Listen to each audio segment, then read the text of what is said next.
Hey everyone, welcome to a brand new Destiny video. So today, as you probably saw from the title, we're going to be discussing 5 things that the Taken King is really going to change about Destiny.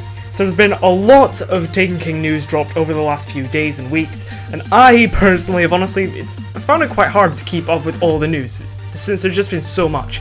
So perhaps, in this video, you'll learn some stuff that you may have missed in the past weeks. That's the aim. So number 1, and these are in no particular order by the way, the leveling system. So we've all gotten very used to light levels. Your armor affects your level, we all know this. But in the Taken King, that's all out the window. The new level cap is 40, and leveling up is based solely on XP. You'll level up by killing enemies, doing missions, strikes, bounties, crucible, and all that.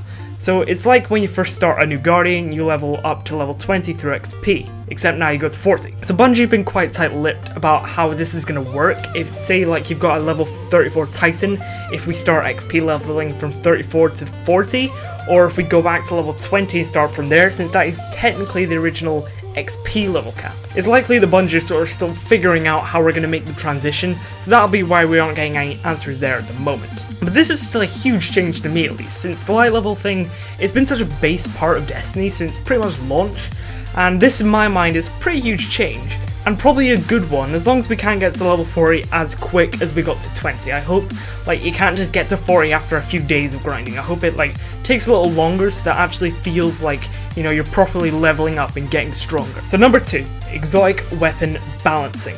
So it's safe to say that at the moment in Destiny, there are a few exotics that are slightly more advantageous, shall we say, than others. It's been going on for too long. It's hard to go in the Crucible right now and not have everyone in the lobby using these 2 guns in particular. So I'm personally so glad that Super Good Advice and the 4th Horseman are getting nerfed. It's been such a long time coming. Okay, so seriously, in the 2.0 weapon update, we're going to be getting buffs to weapons like Hardlight, Necrochasm, No Land Beyond, and nerfs to the infamous Thorn and Last Word, as well as some other exotics. So hopefully this means we are on the way to some sort of Destiny paradise, where all weapons are viable, and you're not sat there in a strike thinking, I could be getting through this so much quicker right now. So those days are probably still a long way off, but it seems we're hopefully moving in the right direction with these weapon tunings. Fingers crossed. So, number 3, something that is really completely new to Destiny, something we've never ever seen before, something that could possibly revolutionize the entire gaming industry. Cutscenes.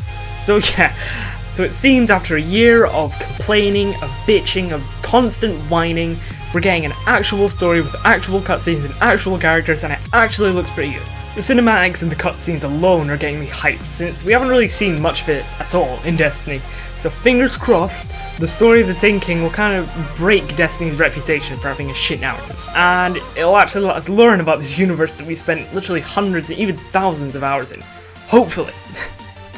Number 4, less shit. So let me explain a bit. Instead of having Vanguard and Crucible marks to buy stuff from tower vendors, they'll be combining the 2 to make legendary marks that we spend. So I'd assume that we'll get like legendary marks from doing Crucible and strikes. We'll just get the same thing from everything. So at the moment we can carry 200 Vanguard marks and 200 Crucible marks on a single character at once. So does that mean we'll be able to like carry an overall 400 legendary marks on a character? Or are we still going to have a limit of 200, but purchasable weapons and armor in the tower are going to be half the marks to buy, so it like equates to the same price? We simply don't know yet. I guess Bungie is sort of still deciding what to do there and kind of testing out which is going to work the best, and once again just finding the best way to sort of transition us into the new system. And on top of the new legendary marks thing, Hadronic Essence, Sapphire Wire and Plasteel Plating are all being replaced with simply armor materials.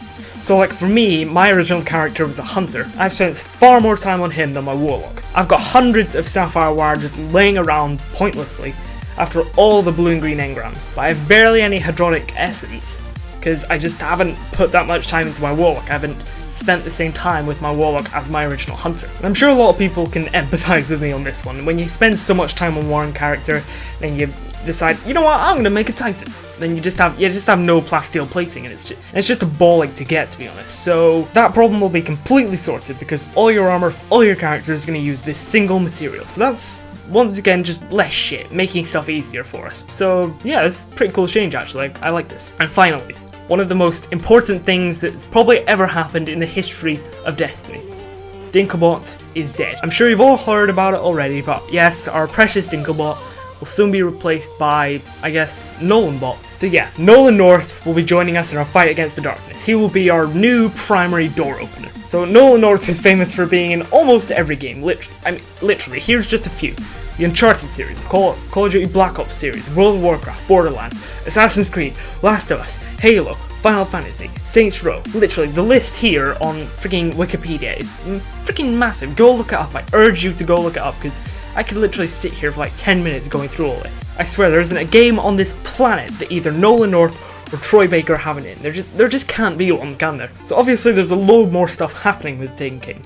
But this video is more about like the main things that are going to change how Destiny is now, if you get what I mean. It's not like, you know, this new thing is happening, this new thing is happening, this is all brand new. It's more about sort of how Destiny is going to change once Taken King is released. So I really hope you've enjoyed. Hopefully you'll learn something about Taken King that you didn't know already. If you already knew all this, then I hope you found this interesting and informative regardless. So definitely leave a comment about what you're thinking about Taken King in general, about all these changes, and just what you're thinking about it all. That's really part of why I love making these videos, is just to see what people think. So definitely leave a comment, and thank you so much for watching, everyone. Take care. Bye bye for now.